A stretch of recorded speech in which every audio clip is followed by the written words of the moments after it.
अब हम खतरनाक बीमारियों की इससे बड़ी दुश्मन और इंसानों की दोस्त भारतीय जड़ी बूटियों का एक आयुर्वेदिक डीएनए टेस्ट करेंगे। भारतीय भोजन में अदरक का काफी इस्तेमाल किया जाता है, आप सब जानते होंगे, लेकिन अब अमेरिका के लोग भी अदरक का स्वाद चखना चाहते हैं और इसके फायदों को समझने लगे हैं। अमेरिका के लोग हल्दी को अपने हेल्दी लाइफस्टाइल का हिस्सा बनाने लगे हैं और तुलसी को बीमारियों से लड़ने के लिए तलवार की तरह इस्तेमाल भी करने लगे हैं।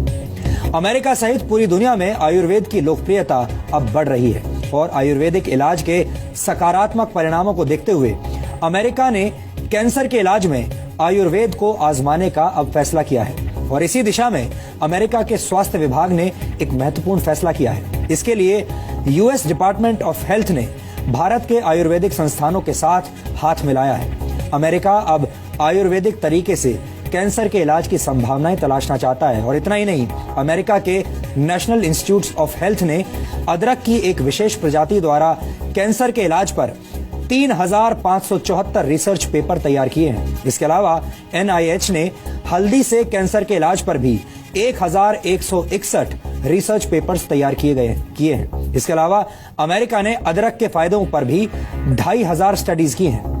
अमेरिका ने सौंफ के फायदों पर 668 पेपर्स तैयार किए हैं और जीरे के फायदे पर 582 तरह के शोध किए हैं। आपको ये जानकर अच्छा लगेगा कि अमेरिका में माएं अपने बच्चों को सर्दी जुकाम से बचाने के लिए या उन्हें सर्दी जुकाम होने पर अब हल्दी वाला दूध पिलाने लगी हैं। इतना ही नहीं, अमेरिका के कई रेस्टोरेंट्स में हल्दी से बनाए गए अलग अलग तरह के ड्रिंक्स सर्व किए जा रहे हैं।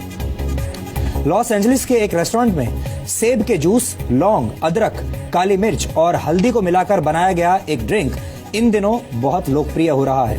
अमेरिका के कई रेस्टोरेंट्स में और कॉफी शॉप्स में आपको टर्मरिक कॉफी आसानी से मिल जाएगी। इसे टर्मरिक लाते भी कहते हैं। ये एक तरह से हल्दी वाले दूध का एक अपग्रेडेड वर्जन है, जिसे बड़े बड़े रेस्टोरेंट्स अंग्रेजी नाम देकर अपने ग्राहकों को बेच रहे हैं और भारत में भी ये ड्रिंक्स अब बिकने लगे हैं। अगर आप कुछ कॉफी शॉप्स में जाएंगे तो ऐसे ड्रिंक्स अब आपको यहाँ भी मिलेंगे। अमेरिका में आयुर्वेद की मदद से कैंसर के इलाज पर करीब 8,484 शोध किए गए हैं और इतना ही नहीं, अमेरिका में करीब 3 लाख लोग आयुर्वेद का इस्तेमाल कर रहे हैं और आयुर्वेदिक तरीके से ही अपना जीवन जी रहे हैं। वैसे आपको बता दें कि 28 अक्टूबर को जिस दिन पूरा देश धनतेरस का त्योहार मना रहा था, उसी दिन भारत में राष्ट्रीय आयुर्वेद दिवस भी था।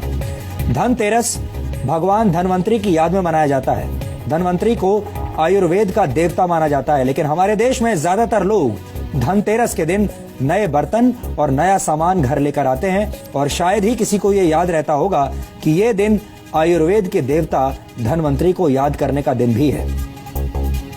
फिलहाल दुनिया में जितनी भी चिकित्सा पद्धतियां हैं, वो एक दूसरे के साथ दुश्मन जैसा व्यवहार करती हैं। एलोपैथी की प्रैक्टिस करने वाले डॉक्टर आयुर्वेद और होम्योपैथी को शक की निगाह से देखते हैं, जबकि आयुर्वेद और होम्योपैथी के डॉक्टरों को एलोपैथी में कमियां दिखाई देती हैं और इस लड़ाई का नतीजा ये होता है कि कई गंभीर बीमारियों का इलाज हो ही नहीं पाता। हमें लगता है कि सभी चिकित्सा पद्धतियों को एक दूसरे के लिए पूरक का काम करना चाहिए। ये बात शायद अब अमेरिका जैसे देशों को समझ में आने लगी है और वो मरीजों पर आयुर्वेद के असर को करीब से जांचना चाहते हैं। आयुर्वेद तरह तरह की बीमारियों से जूझती दुनिया के लिए एक वरदान साबित हो सकता है। इसलिए हमने शुद्ध भारतीय इलाज यानी आयुर्वेद का एक डीएनए टेस्ट आज किया है और हमें लगता है कि आप भी अपनी स्वास्थ्य संबंधी समस्याओं के लिए